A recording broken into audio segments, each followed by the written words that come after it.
Arjun Narayanbhai Bakutra, Kutch district education federation અને Bhumi state ફાર્મનો honour છું.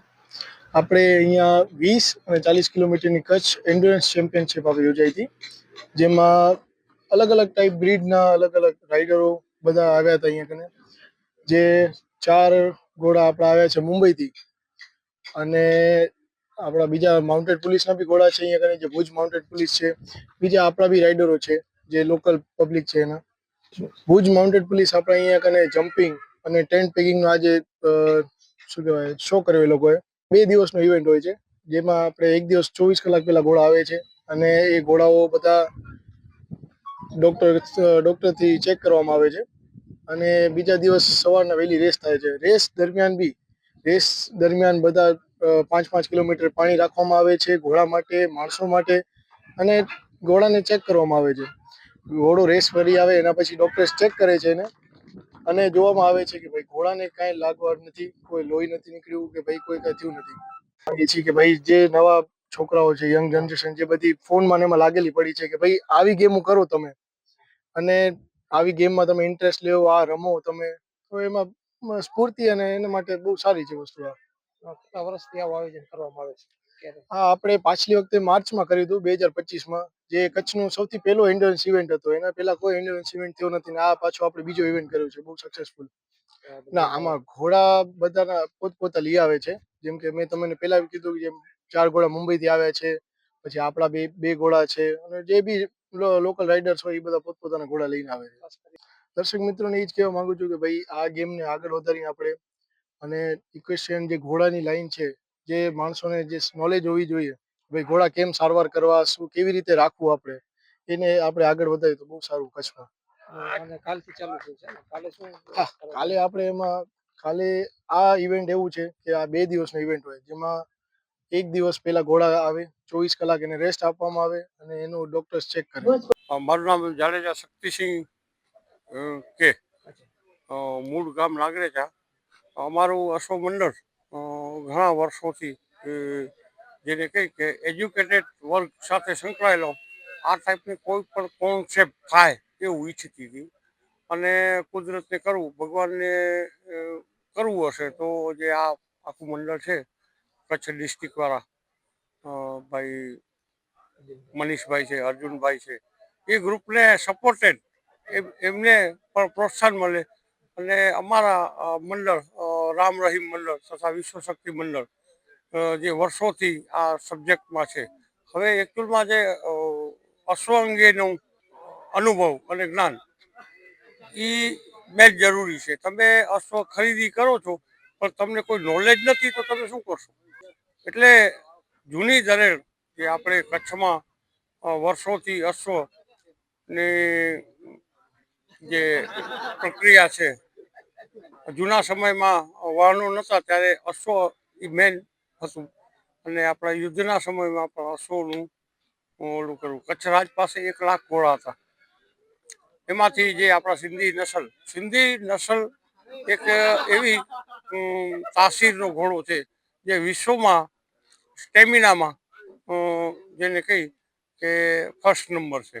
બીજા મારવાડી છે, કાઠિયાવાડી છે, એ બધા અશ્વો કરતા ખડતલમાં ખડતલ, અને વિધાઉટ મેડિસિન્સ. તમે જો એને થોડુંક દેશી બધા ઓસડિયા છે, અને એને ચરિયાણ જે એનું સ્પેશિયલ ઘાસ કે વનસ્પતિ થતી હોય એવામાં જો એને થોડોક સમય ચરવા મૂકું તો એને ક્યારેય પણ રોગ નહીં થાય. હવે હું આપને કહું, અત્યારની જે જનરેશન છે એ બહુ સારા ઘોડા ખરીદી કરી આવે છે, પણ એ લોકોની થોડીક લોજિક સમજણ નથી, અને એમને જૂની દરે પ્રમાણે અશ્વપાલનની થોડીક સિસ્ટમની જરૂર છે. અને જે અત્યારના જે અશ્વના જે છે માલિકો, એને આવી ઇન્વેન્ટમાં આવી અને અત્યારનું જે લેટેસ્ટ કલ્ચર છે કે અશ્વપાલન કરે છે, અને બહુ સિસ્ટમેટિક, જેને કંઈ કે ઘણો ખર્ચો કરી અને આવી વિધાઉટ એન્ટ્રી ફીની જો ઇન્વેન્ટ રાખતા હોય તો એમાં એ લોકોએ પોતાને અનુભવ મળે, અને શું જરૂરી છે, કેવા અશ્વનું પાલન કરવું, એ ખાસ મહત્વનું છે. હવે જનરલી આપણા કચ્છમાં છે ને બધા એમ કે આપણું કચ્છી અશ્વ રેવાલ માં જ બહુ સારું ચાલે અને રેવાલની સ્પર્ધાઓ મુકાય. એવું નથી મિત્રો, આજે 100 ઘોડાની સ્પર્ધામાં હશે રેવાલની, એમાંથી 20 ઘોડા જ સારી રેવાલ ચાલતા હશે. બાકીના અશ્વપાલકો જે નારાજ થઈ જાય છે કે આપણે રેસમાં નથી આવતા, એ લોકોને આવી સ્પર્ધા બહુ કામની છે કે તમે અશ્વપાલન કરો છો તો તમને પણ પ્રોત્સાહન મળે. આજે એક વસ્તુ કહું કે લગભગ આ એરિયામાં 350-400 ઘોડા હશે, પણ બહુ ઓછા ઘોડા આવ્યા. હવે આ લોકો ઈચ્છે છે કે એક્સપિરિયન્સથી એ લોકોને પણ ફાયદો થશે અને કચ્છના અશ્વને તમે કેવી રીતે ઓલું કરશો. હવે ગયા વર્ષે જે આપણું સિંધી અશ્વ છે એ અહીંયા ફર્સ્ટ નંબર આવ્યો હતો. એનું કારણ શું છે કે બીજા બધા ઘોડા કરતાં એનું ખર્ચલપણું અને એની જે બધી પ્રક્રિયાઓ છે, કે દાખલા તરીકે એમ સમજો કે એના પલ્સ, આજે 20 કિલોમીટર 40 કિલોમીટર ચાલતો હોય ઘોડો, એના ધબકારા વધી જતા હોય છે. બીજી જે બ્રીડના છે, જ્યારે કચ્છી એકદમ જેને કહી કે એકદમ રેગ્યુલર અને કોઈ પણ જાતના તકલીફ વગર ચાલી જાય છે. તો તમે વિચાર કરો કે કચ્છી ઘોડો છે સિંધી, એ સારો આપણા પ્રદેશ માટે. અને એક અશ્વનું એક ઓલું છે કે જે પ્રદેશનું પ્રાણી હશે ને એને ત્યાંની જ તાસીર માફક આવશે અને એ પોતાનું સ્ટેમિના પણ જાળવી શકશે. એટલે મારા મંતવ્ય પ્રમાણે કચ્છમાં સિંધી અશ્વ છે તો એનું જ વધારે ઓલું કરવું જોઈએ.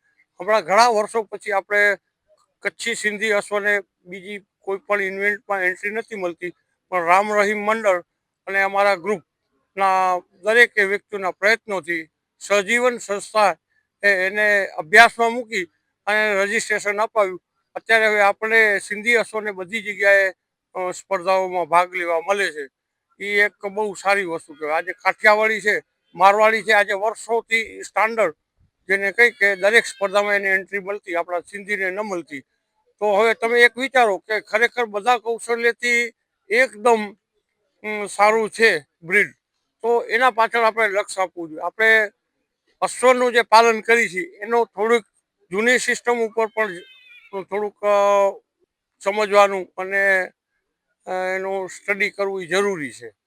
અમે આજે 30 વર્ષથી સતત અમારા દિલુભા પ્રમુખશ્રી એ અત્યારે ગયા છે આજુબાજુમાં અશ્વ જોવા, પણ એનો આજે લગભગ 40-45 વર્ષથી રામ રહીમ મંડળની સ્થાપના થઈ ત્યારથી કરી આજ દિવસ સુધી સતત એ જ પ્રયત્ન રહ્યો કે આપણા ઘોડા સારા છે. પણ હવે આને સમજવા માટે નવી પેઢી, હવે એકચ્યુઅલમાં ખરેખર ઘોડો કેવો સારો અશ્વ કે આપણું સિંધી બ્રીડ છે એ ખડતલ છે, સામે હાઈટ બોડી એના છે ને સીમિત, જે બહુ તંદુરસ્ત ને તગડો ને દેખાવડો ને એ સિંધીમાં બહુ ઓછું હોય છે. બીજા બધા મારવાડી છે કે કાઠિયાવાડી છે, પછી થોરોબ્રીડ છે, એ બધા અશ્વ તમને એકદમ તંદુરસ્ત ને હર્યા ભર્યા લાગે. ખરેખર સાચા કૌશલ્યમાં આપણો સિંધી અશ્વ છે, જેને કહી કે એને બહુ લિમિટેડ ચાકરીની જરૂર હોય છે. નેચરલ જેને કહી કે આખું નેચરલ જ એને છે. બીજી વસ્તુ સમજો કે આવી ઇન્વેન્ટ હોય ત્યારે ખરેખર જે આપણી બાધ્યતા છે કે આપણું ઘોડું રેવાલમાં જ મુકાય. ના, રેવાલના તો ચોખ્ખી રેવાલ અને સારા રેવાલના ઘોડા બહુ ઓછા છે. આજે જે સંખ્યા પ્રમાણે જોશો તો એમાંથી માત્ર 10% નીકળે. બાકીના લોકોએ આવી ઇન્વેન્ટ જોવી જોઈએ. આ લોકોના પરિચયમાં આવો તો તમે જે અશ્વ પાલન કરો છો એને સાર્થકતા મળશે, સારી કિંમત મળશે અને તમને એકદમ પ્રોત્સાહન મળશે. એટલે આવી જગ્યાએ દરેક અશ્વ પ્રેમીઓ તથા અશ્વ પાલકોએ આવવું જોઈએ. ભાઈ અર્જુનભાઈનો જે આ પ્રયત્ન છે એ એકદમ સરાહનીય છે અને આવા પ્રયત્નો કરતા રહે. એમને ક્યાંય પણ સપોર્ટની જરૂર હોય તો અમારું મંડળ રામ રહીમ મંડળ, વિશ્વ શક્તિ મંડળ અને અમારા મંડળના અશ્વપાલકો એને તમે ગમે ત્યારે બોલાવશો એ તુરંત આવશે. વસ્તુ કચ્છમાં બાગાયતી ક્રાંતિ બાદ જળ ક્રાંતિ માટે તત્પર છે શ્રીનાથજી એગ્રો કોર્પોરેશન. ખેડૂત મિત્રો માટે ખુશખબર. ખારા પાણીમાં પણ થશે ભરપૂર પાક. સબમર્સિબલ પંપના ડીલરો, ઇરિગેશનના ડીલરો અને એગ્રો સર્વિસ સેન્ટરના વેપારીઓ માટે બહોળા વેપારની સુવર્ણ તક એટલે કશ્યપ એન્ટીસ્કેલ સિસ્ટમ. આ મશીન ખારા પાણીને પણ ખેતી લાયક બનાવે છે. આ મશીન મેગ્નેટિક નથી. ડીલરશીપ આવકારે.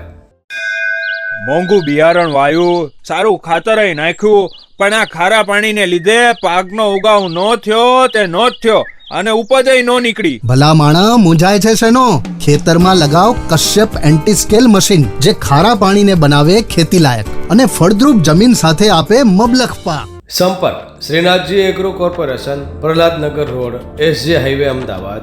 સંપર્ક મનોજભાઈ 98 250 20 3 31.